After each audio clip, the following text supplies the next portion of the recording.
નમસ્કાર મિત્રો, ગુજુ હેલ્થ જર્નીમાં તમારું સ્વાગત છે। દરરોજ ફક્ત 2 બીજ ખાઓ, સાંધાના દુખાવા, થાક અને નબળાઈ ભૂલી જશો। આજે હું તમારી સાથે એક એવી વાત કરવા આવી છું જે કદાચ આપણામાંથી ઘણા બધા લોકોને સતાવે છે, ખાસ કરીને વધતી ઉંમર સાથે પણ। આજકાલ તો નાના છોકરાઓમાં પણ આ સમસ્યા દેખાવા લાગી છે। આ સમસ્યા એટલે શરીરમાં સતત થાક લાગવો, નબળાઈ અનુભવવી, સાંધામાં કળતર થવી, હાડકાં દુખવા, માંસપેશીઓમાં દુખાવો થવો અને કામ કરવામાં આળસ આવવી। તમે જોયું હશે કે સવારે ઉઠીને જ શરીર જકડાઈ ગયું હોય તેવું લાગે છે, કામ કરવાનું મન ન થાય અને થોડું પણ કામ કરીએ તો તરત જ થાકી જવાય, ખરું ને?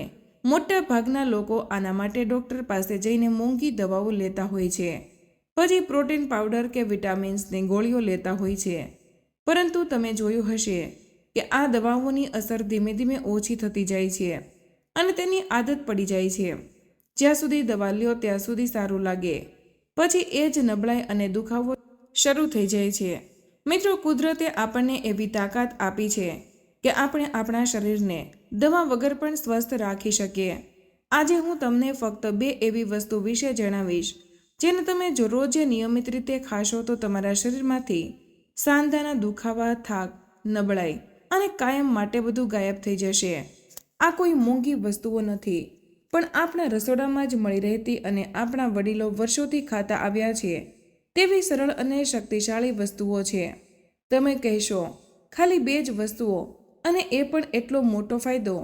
હા મિત્રો, આ નાની દેખાતી વસ્તુઓમાં એટલા ગુણ છુપાયેલા છે કે જો તમે સાચી રીતે અને યોગ્ય સમયે ખાવામાં ચાલુ કરો તો શરીરને અંદરથી નવી તાકાત આપે છે, હાડકાને મજબૂત બનાવે છે, નસોમાં લોહીનું પ્રમાણ સુધારે છે। આજકાલ શહેરોના લોકો મોંઘા ડ્રાયફ્રૂટ્સ અને વિદેશી સપ્લિમેન્ટ્સ પાછળ ભાગે છે, પરંતુ આપણા આ દેશી ઉપાયો તો એ બધાને શરમાવી દે છે।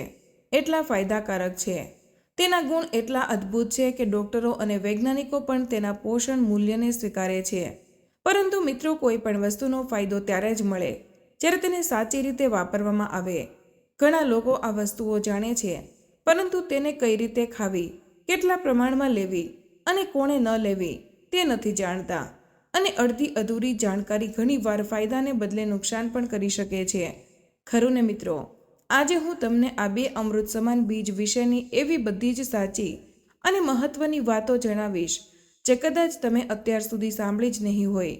આ વિડીયોમાં હું તમને ફક્ત આ વસ્તુઓના ફાયદાની જ વાત નથી કરવાની, પરંતુ તેનાથી આગળ વધીને તમારા શરીર માટે શું સાચું છે તે પણ સમજાવીશ। આજે હું તમને ફક્ત એ જ નહીં કહું કે શું કરવું, પરંતુ એ પણ સમજાવીશ કે આ કયા 2 જાદુઈ બીજ છે। આ બીજ શા માટે સાંધા, હાડકાં અને નબળાઈ માટે ફાયદાકારક છે, તેના પોષક તત્વો અને ગુણધર્મો, આ બીજ ખાવાથી શરીરમાં શું બદલાવ આવે છે અને કયા ફાયદા થાય છે, એકદમ વિગતવાર। આ બીજનું સેવન સવારથી સાચી રીત કઈ છે જેથી તમને પૂરો ફાયદો મળે? આ બીજ કેટલી માત્રામાં લેવું જોઈએ અને ક્યારે લેવું જોઈએ? કોણે આ બીજ ન લેવું જોઈએ અને શું સાવચેતી રાખવી જોઈએ? તો ચાલો મોડું કર્યા વગર શરૂ કરીએ અને જાણીએ આપણા આ 2 જાદુઈ બીજ વિશે ની બધી જ વાતો જે તમારા શરીરમાં નવી તાકાત અને સ્ફૂર્તિ ભરી દેશે। આ કયા 2 જાદુઈ બીજ છે જે ફક્ત ખાવાથી આટલો મોટો ફાયદો કરશે? મિત્રો, જે 2 વસ્તુઓની હું વાત કરું છું તે આપણા રસોડામાં આસાનીથી મળી રહે છે। આ 2 વસ્તુમાંનો છે નંબર 1 મગફળી એટલે કે સિંગદાણા, કઠોળનો રાજા। નંબર 2 ખજૂર, ઉર્જાનું પાવરહાઉસ। તમે કહેશો કે આ તો આપણે રોજે ખાઈએ છીએ, આમાં શું નવી વાત? નવી વાત આ છે કે તેની સાચી રીત અને સાચા પ્રમાણમાં ખાઓ।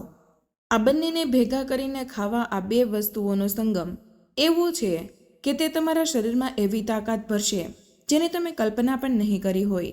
મગફળી અને ખજૂર શા માટે સાંધા, હાડકાં અને નબળાઈ માટે ફાયદાકારક છે, તેના પોષક તત્વો અને ગુણધર્મો ચાલો જાણીએ। આ બંને વસ્તુઓના ગુણોને એક પછી એક સમજીએ જેથી તમને પૂરી ખાતરી થાય। નંબર 1 મગફળી એટલે કે સિંગદાણા।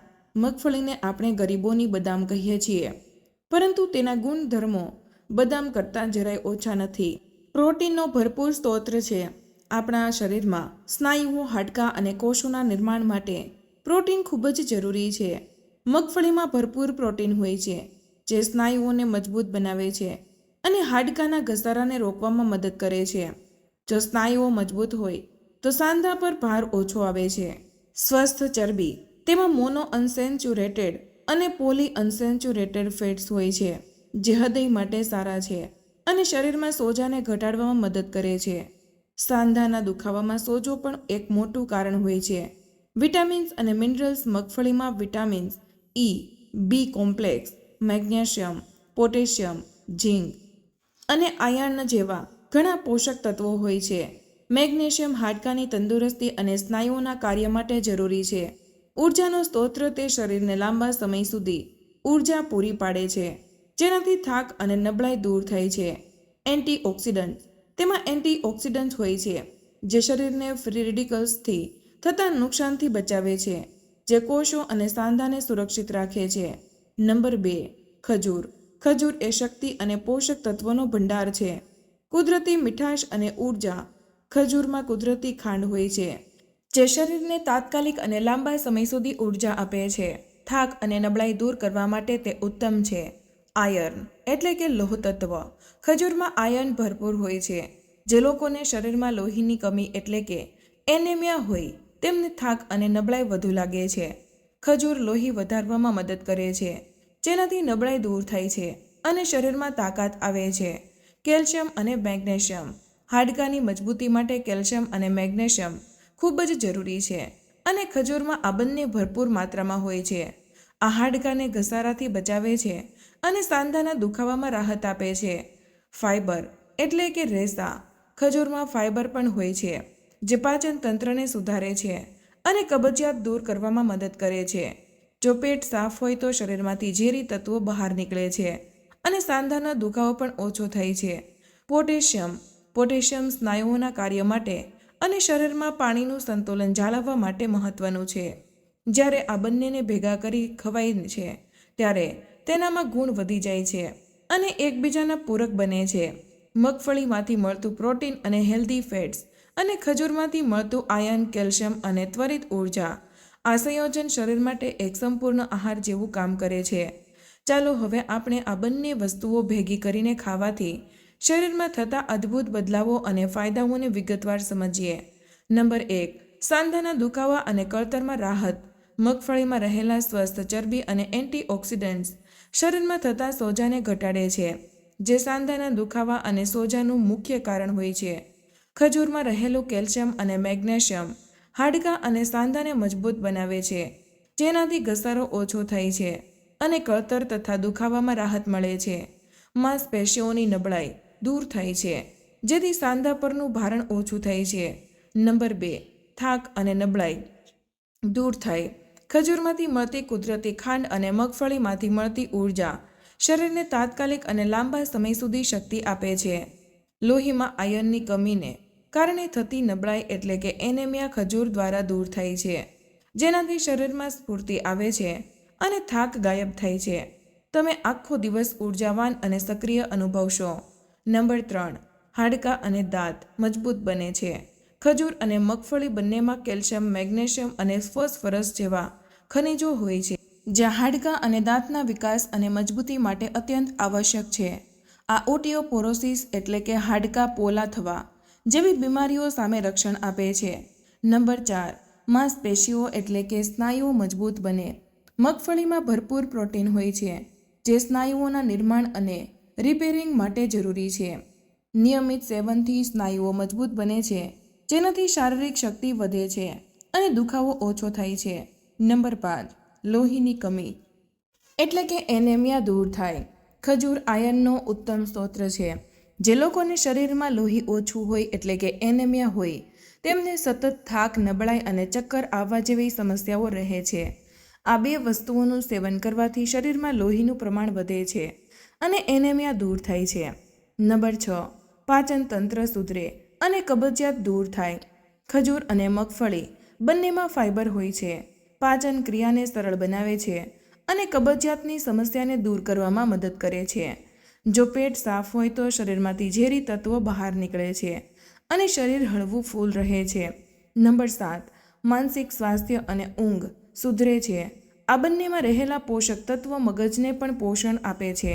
શરીરને પૂરતી ઉર્જા અને પોષણ મળવાથી માનસિક તણાવ ઓછો થાય છે અને ઊંઘની ગુણવત્તા સુધરે છે. નંબર 8, હૃદયનું સ્વાસ્થ્ય સુધરે. મગફળીમાં રહેલા સ્વસ્થ ફેટ અને ખજૂરમાં રહેલા પોટેશિયમ હૃદયના સ્વાસ્થ્ય માટે ફાયદાકારક છે, જે બ્લડ પ્રેશરને નિયંત્રિત કરવામાં મદદ કરે છે. નંબર 9, ત્વચા અને વાળ માટે ફાયદાકારક. મગફળીમાં રહેલું વિટામિન ઈ અને એન્ટીઓક્સિડન્ટ ત્વચાને સ્વસ્થ અને ચમકદાર રાખવામાં મદદ કરે છે. લોહીની ઉણપ દૂર થવાથી વાળ પણ મજબૂત બને છે. નંબર 10, વજન વધારવામાં મદદરૂપ. જો જરૂરી હોય તો જે લોકો ખૂબ જ પાતળા હોય અને સ્વસ્થ રીતે વજન વધારવા માંગતા હોય તેમના માટે આ બંને વસ્તુઓ ખૂબ જ ફાયદાકારક છે, કારણ કે તેમાં હેલ્ધી કેલરી, પ્રોટીન અને કાર્બોહાઈડ્રેટ હોય છે. આ બીજ સેવન કરવાથી સાચી રીત કઈ છે જેથી તમને પૂરો ફાયદો મળે? મિત્રો, આ બંને વસ્તુઓ ખાલી ખાવાથી જ નહીં, પરંતુ કઈ રીતે ખાવો છો તે પણ ખૂબ જ મહત્વનું છે. સાચી રીત અપનાવશો તો જ તમને પૂરો ફાયદો મળશે. સામગ્રી: મગફળી એટલે કે સિંગદાણા 20 થી 25 કાચા દાણા, ખજૂર 2 નંગ. કાઢેલા પોચા ખજૂર હોય તો સારું. બનાવવાની અને સેવન કરવાની રીત: નંબર 1, મગફળી પલાળવી. રાત્રે સૂતી વખતે 20 થી 25 કાચા મગફળીના દાણાને એક નાના વાટકામાં પાણીમાં પલાળી દો. તેને ઢાંકીને આખી રાત રહેવા દો. નંબર 2, ખજૂર પલાળવો. વૈકલ્પિક છે. જો તમારો ખજૂર કઠણ હોય તો તમે તેને પણ મગફળી સાથે થોડા પાણીમાં પલાળી શકો છો. પોચો ખજૂર હોય તો પલાળવાની જરૂર નથી. નંબર 3, સવારે સેવન. સવારે ઉઠ્યા પછી દાંતણ કર્યા પછી પલાળેલા મગફળીના પાણીને ફેંકી દો. નંબર 4, હવે પલાળેલા મગફળીના દાણા અને 2 કાઢેલા 2 ખજૂરને એક સાથે ધીમે ધીમે અને ખૂબ જ ચાવીને ખાઓ. નંબર 5, ખાધા પછી ઉપરથી 1 ગ્લાસ હુંફાળું પાણી ધીમે ધીમે પીવો. આવું રોજ નિયમિત રીતે સવારે ખાલી પેટે કરવાથી તમને અદ્ભુત ફાયદાઓ જોવા મળશે. માટે આ રીતે ખાવું. પલાળવાથી મગફળી અને ખજૂરને પલાળવાથી તે પચવામાં સરળ બને છે. તેમાં રહેલા પોષક તત્વો શરીર દ્વારા સરળતાથી શોષાઈ જાય છે. ચાવીને કોઈ પણ વસ્તુને ખાવાથી પાચન સારું થાય છે અને તેના પોષક તત્વો શરીરમાં પૂરી રીતે ભળી જાય છે. સવારે ખાલી પેટે આ ખાવાથી શરીર તેને ઝડપથી શોષી લે છે અને તાત્કાલિક ઉર્જા તથા પોષણ આપે છે. હુંફાળું પાણી. ઉપરથી હુંફાળું પાણી પીવાથી પાચન ક્રિયા વધુ સક્રિય બને છે અને પોષક તત્વોના શોષણમાં મદદ કરે છે. આ બીજ કેટલી માત્રામાં લેવા જોઈએ અને ક્યારે લેવા જોઈએ? માત્રા: મગફળીની 20 થી 25 દાણા આશરે 20 થી 30 ગ્રામ, ખજૂર 2 નંગ મધ્યમ કદના. આ માત્રા સામાન્ય પુખ્ત વયના વ્યક્તિ માટે છે. જો તમને કોઈ ખાસ આરોગ્ય સમસ્યા હોય તો નિષ્ણાતની સલાહ લેવી. સમય: રોજે સવારે ખાલી પેટે આ ઉત્તમ સમય છે, કારણ કે શરીર રાતભર આરામ કર્યા પછી પોષક તત્વોને શોષવા માટે તૈયાર હોય છે. કોણે આ બીજ ન લેવા જોઈએ અને શું શું સાવચેતીઓ રાખવી જોઈએ? મિત્રો, ભલે આ કુદરતી વસ્તુઓ છે, પણ અમુક પરિસ્થિતિઓમાં સાવચેતી રાખવી કે તેનો ઉપયોગ ટાળવો હિતાવહ છે. નંબર 1, ડાયાબિટીસના દર્દીઓ. ખજૂરમાં કુદરતી ખાંડનું પ્રમાણ વધુ હોય છે, તેથી ડાયાબિટીસના દર્દીઓએ ખજૂરનું સેવન કરતા પહેલાં પોતાના ડૉક્ટરની સલાહ અચૂક લેવી, અને જો લેવું જ હોય તો ખૂબ જ ઓછી માત્રામાં અને ડૉક્ટરની પરવાનગી પછી જ લેવું. મગફળી પ્રમાણમાં સલામત છે, પરંતુ તેના પર પણ નિયંત્રણ રાખવું. નંબર 2, વજન ઘટાડવા માંગતા લોકો. મગફળી અને ખજૂર બંનેમાં કેલરીનું પ્રમાણ સારું હોય છે. જો તમે વજન ઘટાડવા માંગતા હોય તો તેની માત્રા ઓછી રાખવી કે પછી નિષ્ણાતની સલાહ લેવી. Number 3, allergy. કેટલાક લોકોને મગફળીની એલર્જી હોય છે, જે ગંભીર હોઈ શકે છે. જો તમને મગફળીની એલર્જી હોય તો તેનું સેવન ક્યારેય ન કરવું. જો તમને ખજૂરથી કોઈ એલર્જી કે પાચનની સમસ્યા થતી હોય તો તેનું સેવન ટાળવું. નંબર 4, પાચનની સમસ્યા. જે લોકોને પાચનનું તંત્રની ખૂબ જ નબળું હોય કે ગેસની સમસ્યા વધુ રહેતી હોય તેમને શરૂઆતમાં ઓછી માત્રાથી શરૂઆત કરવી. પલાળ્યા વગર મગફળી ખાવાથી ગેસ થઈ શકે છે. નંબર 5, તાજી અને શુદ્ધ વસ્તુઓનો ઉપયોગ. હંમેશા તાજી અને સારી ગુણવત્તાવાળા મગફળી અને ખજૂરનો ઉપયોગ કરો. વાસી કે ખરાબ થઈ ગયેલ વસ્તુઓ ખાવાથી નુકસાન થઈ શકે છે. નંબર 6, વધુ માત્રામાં ટાળો. ભલે આ ફાયદાકારક છે, પરંતુ કોઈ પણ વસ્તુનું વધુ પડતું સેવન નુકસાનકારક થઈ શકે છે. નિર્ધારિત માત્રામાં જ સેવન કરવું. અંતિમ સંદેશ. મિત્રો, દરેક ફક્ત 2 બીજ આ નાનો પ્રયાસ તમારા શરીરમાં મોટો બદલાવ લાવી શકે છે. મગફળી અને ખજૂરનો આ સહયોગ તમારા શરીરને અંદરથી મજબૂત બનાવશે, સાંધાના દુખાવા, થાક અને નબળાઈને દૂર કરશે અને તમને એક ઉર્જાવાન તથા સ્ફૂર્તિમય જીવન જીવવા માટે પ્રેરણા આપશે. આ કોઈ મોંઘી દવા કે ચમત્કાર નથી, પરંતુ આપણા પૂર્વજોએ વર્ષોથી અપનાવેલો એક સાચો અને વૈજ્ઞાનિક ઉપાય છે. યાદ રાખજો, તમારું શરીર તમારું મંદિર છે અને તેને સ્વસ્થ રાખવાની જવાબદારી આપણી પોતાની છે. નાના નાના ફેરફારો અને કુદરતી ઉપચારો દ્વારા આપણે આપણા શરીરને રોગમુક્ત રાખી શકીએ છીએ. મિત્રો, આશા છે કે આજનો આ વિડીયો તમને જરૂર પસંદ આવ્યો હશે. તો મિત્રો, આજના વિડીયોમાં બસ આટલું જ. આજની આ માહિતી તમને કેવી લાગી અને આ વિડીયો તમે કયા શહેરમાંથી સાંભળી રહ્યા છો તે કમેન્ટમાં જરૂર જણાવજો. વિડીયો પસંદ આવ્યો હોય તો વિડીયોને લાઇક અને તમારા મિત્રો સાથે શેર કરજો. ચેનલ પર નવા હોય તો ચેનલને સબસ્ક્રાઇબ કરવાનું ભૂલશો નહીં. મળીએ એક નવા વિડીયોમાં. ત્યાં સુધી બધાને જય શ્રી કૃષ્ણ. ધન્યવાદ.